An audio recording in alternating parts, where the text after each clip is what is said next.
Welcome, fellow seekers of the unknown and lovers of spine-chilling tales. I'm genuinely thrilled you've decided to join me today on this unsettling journey through the darkest corners of the internet. You know, there's something uniquely terrifying about creepypastas, isn't there? These digital ghost stories that spread like wildfire across forums, social media, and chat rooms have become a modern form of folklore. But here's what keeps me awake at night, and what might surprise you too. Some of the most bone-chilling creepypastas you've ever read weren't born from pure imagination. They were inspired by real events, real people, and real tragedies that actually happened in our world. Imagine scrolling through your favorite creepypasta forum late at night, reading about a mysterious figure stalking children in the woods, only to discover later that this fictional monster was based on actual missing persons cases. Picture yourself enjoying a well-crafted horror story about a haunted video game, then learning that the game actually existed and drove its creator to madness. These aren't just coincidences or clever marketing ploys. They're testament to how reality can be far more terrifying than any fiction our minds can conjure. Throughout history, the most effective horror stories have always drawn from real human experiences, real fears, and real tragedies. From ancient folklore born from unexplained disappearances to modern urban legends spawned by newspaper headlines, the line between fact and fiction has always been deliberately blurred. Today we're going to explore 20 of the most disturbing creepypastas that found their roots in actual events, real people, and genuine mysteries that continue to haunt us to this day. Some of these stories might be familiar to you while others might be completely new, but I guarantee that by the end of this video, you'll never look at creepypastas the same way again. Before we dive into our terrifying countdown, let's take a moment to understand what makes a creepypasta truly effective, and more importantly, why reality-based horror resonates so deeply with us. The term creepypasta itself is a combination of creepy and copypasta, referring to those copy and paste horror stories that spread rapidly across the internet. But the best creepypastas aren't just random scary stories thrown together by bored teenagers. They're carefully crafted narratives that tap into our deepest, most primal fears. What makes reality-based creepypastas particularly unsettling is their foundation in truth. When you read about the Slender Man, for instance, you might dismiss it as pure fiction until you learn about the real-world violence it inspired, including the shocking stabbing incident in Wisconsin, where two 12-year-old girls attacked their friend, believing it would please this fictional entity. The creation of Slender Man by Eric Knudsen in 2009 was meant to be a simple photo manipulation contest entry, but it evolved into something far more sinister when it began influencing real-world behavior. Consider the psychological impact of knowing that your favorite horror story has roots in actual tragedy.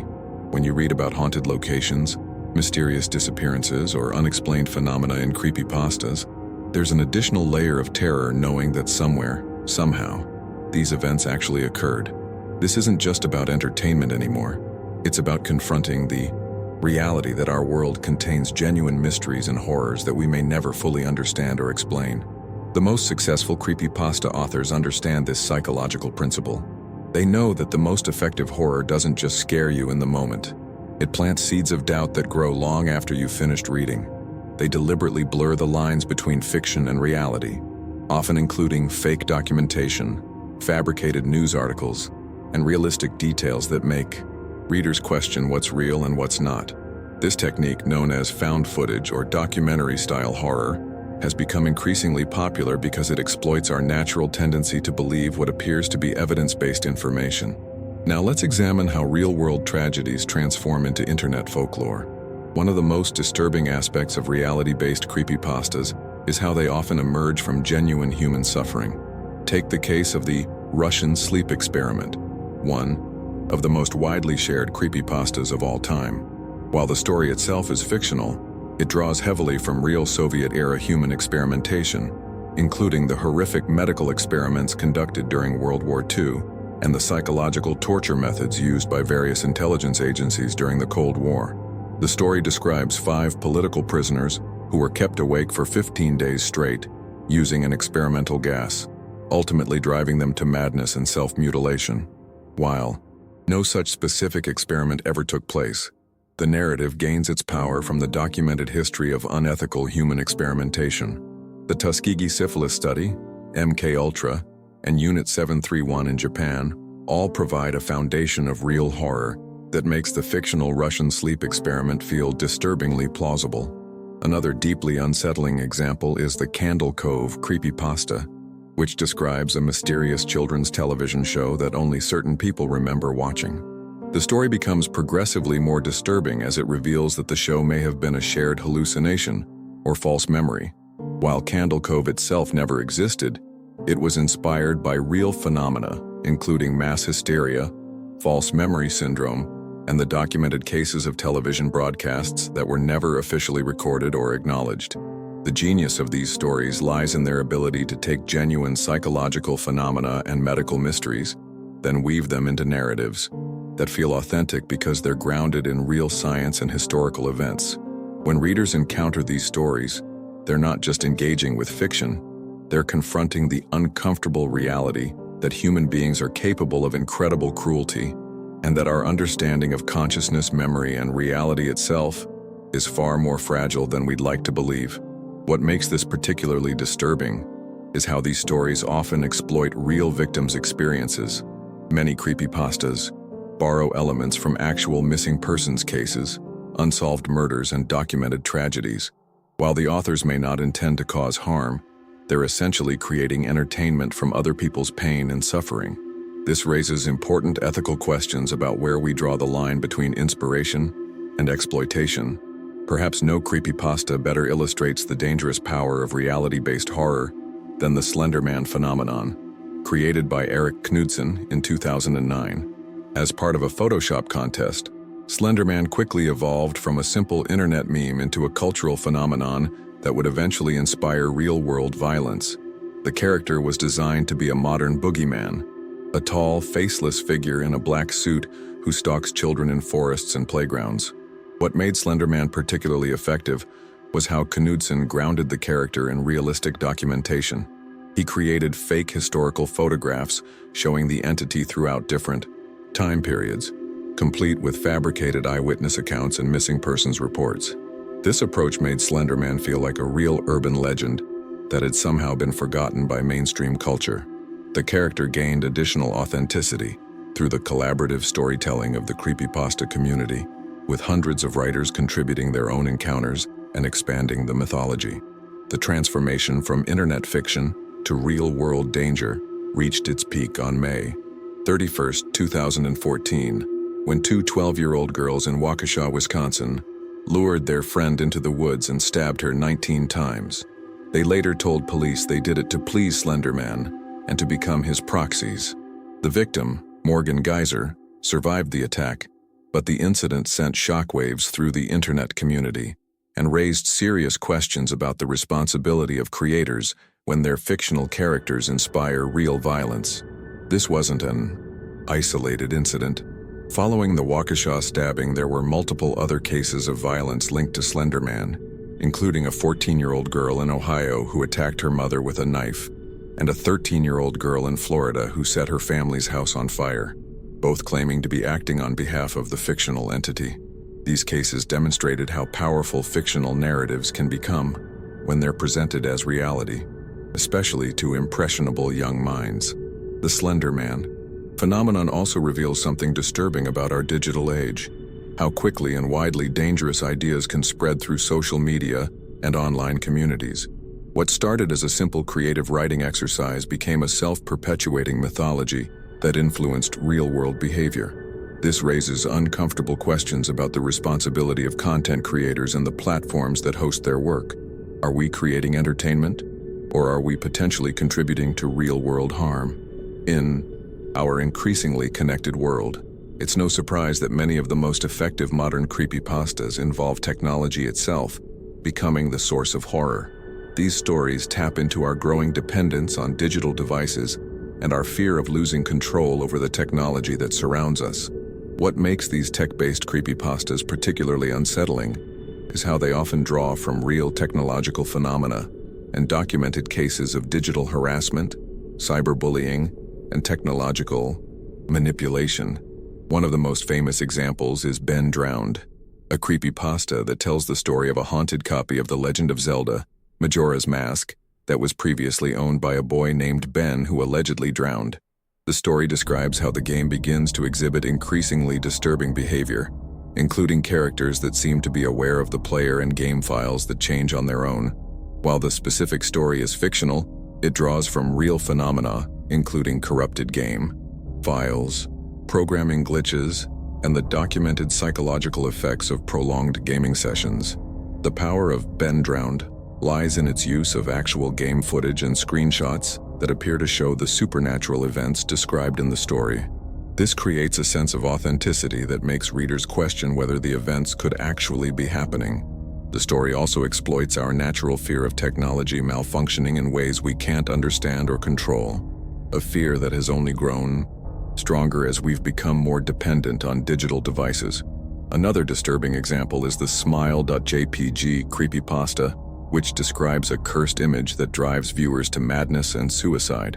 While the specific image described in the story is fictional, it draws from real cases of internet harassment, including the documented phenomenon of image-based abuse, where disturbing or traumatic images are deliberately shared to cause psychological harm. The story also references real cases of suicide contagion, where exposure to suicide-related content can increase the risk of suicidal behavior in vulnerable individuals. These tech-based creepypastas are particularly effective because they exploit our relationship with technology in ways that feel increasingly relevant to our daily lives. As we spend more time online, interact with more digital devices, and share more personal information through technology, we become more vulnerable to the types of digital harassment and technological manipulation described in these stories. The line between fiction and reality becomes even more blurred when the technology we use every day becomes the potential source of our nightmares. While supernatural elements often dominate creepypasta narratives, some of the most disturbing stories are those that focus on real human behavior and documented cases of psychological manipulation, stalking, and violence. These stories are particularly unsettling because they remind us that the most effective monsters are often the ones that look just like us and live among us in our communities. Consider the case of The Expressionless, a creepypasta that describes a mysterious woman who appeared in a hospital emergency room with no facial expression and exhibited disturbing, inhuman behavior. While the specific story is fictional, it draws from real cases of individuals with severe mental illness, dissociative disorders, and other psychological conditions that can result in unusual or disturbing behavior. The story gains its power from the documented reality that there are people in our world whose mental state makes them genuinely unpredictable and potentially dangerous. Another deeply unsettling example is the Psychosis Creepypasta, which describes a man who begins experiencing increasingly severe paranoid delusions and hallucinations. The story is told through a series of journal entries that document the protagonist's gradual descent into madness, including his growing conviction that he's being watched and followed by mysterious figures. While the specific narrative is fictional, it draws heavily from real cases of psychotic disorders, including schizophrenia and delusional disorder, which affect millions of people worldwide. What makes these human-focused creepypastas particularly disturbing is how they often exploit real mental health conditions for entertainment purposes. This raises important ethical questions about how we portray mental illness in horror fiction and whether we're contributing to harmful stereotypes and stigma. Many of these stories perpetuate the dangerous myth that people with mental illness are inherently violent or dangerous, when in reality, individuals with mental health conditions are far more likely to be victims of violence than perpetrators. The most effective human-focused creepypastas are those that acknowledge the complexity of human psychology and behavior, while still creating genuinely frightening narratives. They understand that real human monsters are often the result of complex combinations of psychological, social, and environmental factors, not simple evil or supernatural influence. These stories force us to confront uncomfortable truths about human nature and the potential for ordinary people to commit extraordinary acts of violence and cruelty. One of the most fascinating aspects of reality-based creepypastas is how they often inspire real-world investigation and research. Readers become so invested in these stories that they begin treating them as actual mysteries to be solved, leading to extensive online investigations, document searches, and even real-world exploration of the locations described in the stories. This phenomenon blurs the line between fiction and reality even further, as the community investigation itself becomes part of the story's mythology. The Marble Hornets series exemplifies this phenomenon perfectly. What started as a simple creepypasta about the Slender Man evolved into an elaborate alternate reality game that included fake documentary footage, mysterious YouTube channels, and hidden clues scattered across various social media platforms. The creators encouraged audience participation by embedding puzzles and mysteries within the narrative, leading to a massive community investigation that lasted for years and involved thousands of participants worldwide. This investigative aspect of creepypasta culture has led to some genuinely disturbing discoveries. In several cases, community investigations have uncovered real crimes, identified actual missing persons, and even helped solve cold cases. The Cicada 3031 puzzle, while not technically a creepypasta, demonstrates how online mysteries can attract serious attention from both amateur and professional investigators. The puzzle involved complex cryptographic challenges and led participants on a global treasure hunt that some believe was actually a recruitment tool for intelligence agencies. However, this investigative enthusiasm can also lead to dangerous situations. The Pizzagate conspiracy theory, while not a traditional creepypasta, demonstrates how online communities can become convinced that fictional narratives are real and take action based on those beliefs.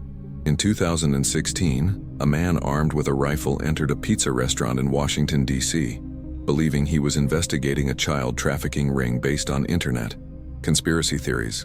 Fortunately, no one was injured, but the incident highlights the potential dangers of treating fiction as reality. The investigative aspect of creepypasta culture also raises questions about privacy and consent. Many of these investigations involve real people, real locations, and real businesses that may not want to be associated with horror stories or internet mysteries. When fictional narratives inspire real-world investigation, there's always the risk that innocent people will be harmed by false accusations or unwanted attention from online communities. Some of the most disturbing reality-based creepypastas emerge from the entertainment industry itself, where the line between performance and genuine horror becomes terrifyingly blurred. Take the case of Squidward's Suicide, a creepypasta that describes a lost episode of SpongeBob SquarePants featuring graphic content and disturbing imagery that allegedly drove viewers to suicide. While the specific episode described in the story is fictional, it draws from real incidents in the animation industry, including the documented cases of animators who have included hidden disturbing content in children's shows as acts of revenge or psychological breakdown. The story gains its horrifying credibility from real events like the Cartoon All-Stars to the Rescue incident, where animators reportedly included subliminal messages in anti-drug PSAs, and the documented cases of disgruntled employees inserting inappropriate content into family-friendly media. The creepypasta also references the very real phenomenon of snuff films and underground media that depicts actual violence and death, creating a narrative that feels disturbingly plausible to anyone familiar with the darker corners of the entertainment industry. What makes Squidward's Suicide particularly unsettling is how it exploits our trust in familiar, comforting media. SpongeBob SquarePants represents childhood innocence and joy for millions of people worldwide. So the idea that this beloved character could be associated with genuine horror creates a profound sense of violation and betrayal. The story also taps into real concerns about media manipulation and the potential for entertainment companies to hide disturbing content within seemingly innocent programming. Another deeply disturbing example is the Wyoming incident, which describes a mysterious television broadcast hijacking that occurred in Wyoming in May 1987. The story claims that regular programming was interrupted by bizarre, disturbing imagery and audio that caused viewers to experience seizures, hallucinations, and psychological trauma. While the specific incident described in the creepypasta never occurred, it draws from real cases of broadcast signal intrusion, including the famous Max Headroom incident that occurred in Chicago in 1987, where an unknown person hijacked television broadcasts and aired disturbing content. The Wyoming incident creepypasta gains its power from the documented reality that broadcast hijacking is not only possible, but has actually occurred multiple times throughout television history. The story also references real phenomena like the Pokemon seizure incident that occurred in Japan in 1997, where rapidly flashing lights in an episode of the popular anime caused hundreds of children to experience seizures and be hospitalized. These real events provide a foundation of credibility that makes the fictional Wyoming incident feel like it could have actually happened and been covered up by authorities. The internet has given rise to a particularly unsettling subgenre of creepypastas focused on lost media, supposedly real television shows, movies, video games, and other content that has been mysteriously erased from existence. These stories tap into our fear of censorship, cover-ups, and the possibility that disturbing content might be hidden from public view. What makes these stories particularly effective is how they often reference real cases of lost media and documented instances of content being deliberately suppressed or destroyed. Consider the Crypt TV creepypasta, which describes a mysterious television channel that only appeared during late-night hours and featured disturbing, low-budget horror content that seemed to feature real violence and death. The story claims that the channel disappeared suddenly and that all records of its existence were systematically erased from television guides and broadcasting records. While Crypt TV, as described in the creepypasta, never existed, it draws from real cases of pirate television stations, underground broadcasting, and the documented phenomenon of numbers stations, mysterious radio broadcasts that have been transmitting coded messages for decades without official explanation. The story also references real instances of television content being suppressed or banned, including the BBC's Ghostwatch broadcast from 1992, which was so realistic that it caused panic among viewers who believed they were watching actual paranormal activity. The program was banned from rebroadcast for years and is still considered one of the most controversial pieces of television ever produced. These real examples of media suppression provide a foundation of credibility that makes fictional stories about lost, disturbing content feel disturbingly plausible. Another particularly unsettling example is The Grifter, a creepypasta that describes a mysterious 20-minute video file that allegedly contains extremely disturbing content designed to cause psychological trauma in viewers. The story claims that the video was created as part of a psychological experiment and that viewing it can cause permanent mental damage, including hallucinations, nightmares, and suicidal thoughts. While the specific video described in the story is fictional, it draws from real cases of psychological warfare, including the documented use of disturbing imagery and sounds as torture methods by intelligence agencies. The Grifter creepypasta also references real phenomena like subliminal messaging and psychological conditioning, techniques that have been used by governments and corporations to influence human behavior. The story gains additional credibility from documented cases of media being used to cause psychological harm, including the use of loud music and disturbing imagery as psychological torture methods at facilities like Guantanamo Bay. These real examples of media being weaponized for psychological manipulation make the fictional Grifter video feel like something that could actually exist in classified government archives. What makes these lost media creepypastas particularly disturbing is how they exploit our natural curiosity about forbidden knowledge. The stories create a sense that there are things in our world that are so disturbing, so dangerous, that they must be hidden from public view. This taps into real concerns about government censorship, corporate cover-ups, and the possibility that ordinary citizens are being protected from information that could be genuinely harmful to their psychological well-being. As we near the end of our exploration of reality-based creepypastas, it's worth examining why these stories have such a powerful hold on our imagination. What is it about human psychology that makes us want to believe that these horrifying fictional narratives might actually be true? The answer lies in several fundamental aspects of human nature that have remained constant throughout our evolution, even as our technology and culture have changed dramatically. First, there's our natural fascination with the unknown and unexplained. Throughout human history, we've been drawn to mysteries that challenge our understanding of the world. Creepypastas that claim to be based on real events tap into this fundamental curiosity, offering us the possibility that there are still unknown forces and phenomena in our seemingly well-documented world. This desire for mystery is so strong that we're often willing to suspend our disbelief even when presented with obviously fictional narratives. Second, there's the social aspect of shared belief and community experience. Creepypasta communities create a sense of belonging and shared purpose that can be incredibly powerful. When hundreds or thousands of people are discussing and investigating the same story, it creates a social proof effect that makes the narrative feel more credible. This is the same psychological mechanism that drives everything from religious movements to political conspiracy theories. Third, there's our natural tendency to see patterns and connections even when they don't exist. This cognitive bias, known as apophenia, makes us more likely to believe that fictional narratives are real when they include realistic details or connections to actual events. Creepypasta authors exploit this tendency by including references to real places, real people, and real historical events, creating a web of connections that feels too complex to be purely fictional. Finally, there's the simple fact that reality can be genuinely terrifying. When we read about fictional monsters and supernatural threats, we're actually processing our fears about real dangers in a safe, controlled environment. Reality-based creepypastas allow us to explore these fears more directly by acknowledging that the world actually contains genuine mysteries, unexplained phenomena, and human behavior that can be truly horrifying. Understanding these psychological mechanisms doesn't diminish the power of reality-based creepypastas.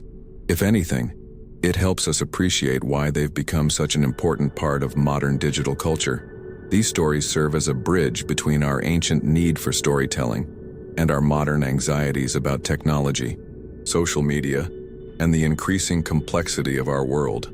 They remind us that no matter how much we think we understand about reality, there are always mysteries waiting to be discovered and fears waiting to be explored. As we conclude our journey through the darkest corners of reality-based creepypastas, I want you to consider something that might keep you awake tonight. We're living through the golden age of digital horror storytelling.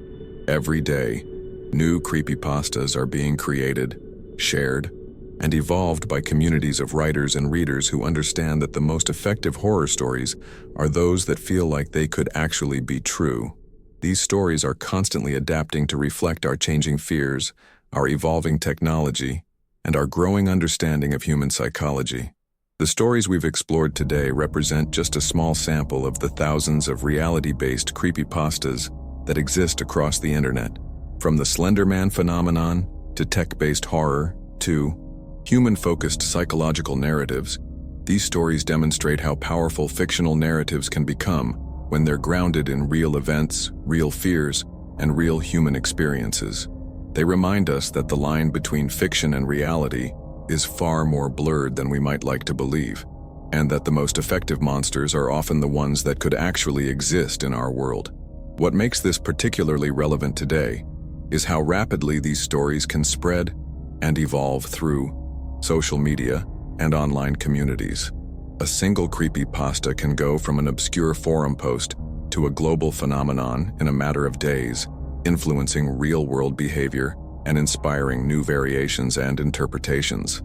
This creates a feedback loop where fiction influences reality, which then influences new fiction, creating an ever-expanding mythology that becomes increasingly difficult to separate from actual events. Looking forward, I believe we're going to see even more sophisticated and disturbing reality-based creepypastas as technology continues to advance. Artificial intelligence, virtual reality, and deepfake technology are already being used to create more convincing fictional narratives, and it's only a matter of time before these tools are used to create creepypastas that are virtually indistinguishable from real documentation. This raises important questions about our ability to distinguish between fact and fiction in an era where both can be manufactured with increasing sophistication. But perhaps most importantly, these stories remind us that reality itself contains more than enough horror to fuel our nightmares. The real world is full of unexplained phenomena, unsolved mysteries, and human behavior that can be genuinely terrifying. We don't need supernatural monsters or fictional entities to experience genuine fear. We just need to look closely at the world around us, and acknowledge that there are things we don't understand and may never fully explain. Thank you for joining me on this unsettling exploration of reality-based creepypastas. I hope you found these stories as fascinating and disturbing as I have. Before you go, I'd love to hear from you. Which of these reality-based creepypastas do you find most believable? Are there any that you think might actually be true? And most importantly, do you have any personal experiences with unexplained phenomena that could inspire the next great creepypasta? Share your thoughts in the comments below, and don't forget to subscribe if you want to see more deep dives into the darkest corners of internet culture. Until next time, sweet dreams. And remember, sometimes the most terrifying stories are the ones that might actually be true.